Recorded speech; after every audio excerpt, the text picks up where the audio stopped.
have all kinds of things I am whipping up here in the Sourdough Sorcery test kitchen. We've got some really big magic going on this week. So first of all, I have my brand new caramelized onion Gruyère bread that has been slow cold fermenting for about 48 hours that I'm going to be baking up in just a little bit here to take to friend's house tonight for dinner.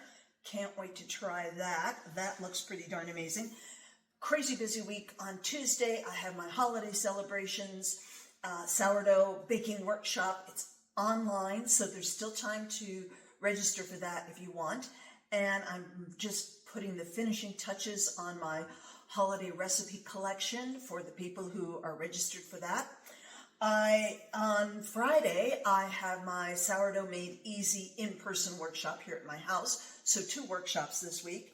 Plus, I am doing an almond marzipan recipe. Now, I've done this recipe before, but I'm doing this to show people for the holiday, the Sourdough Celebrations Holiday Baking Workshop.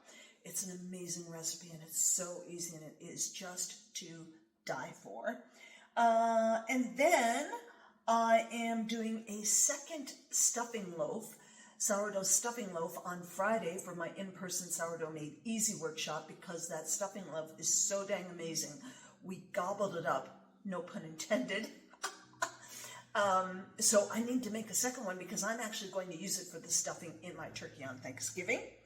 And I've got sugar cookies here that I'm whipping up. So this is a test. The 2 different kinds of shortbread cookies I made this week were amazing. I was blown away by the consistency. That was my biggest concern, that the consistency wouldn't be good, but oh my gosh, the taste and the consistency. In fact, I had a test team of 3 here testing out the cookies, and everyone agreed that there is no way they would ever know that they were sourdough, and the consistency was amazing. They were just like traditional shortbreads, but we're cutting down on the glycemic index and making these sweets and treats super gut friendly and so much healthier for you. So stay tuned because lots going on this week, and I'll see you soon.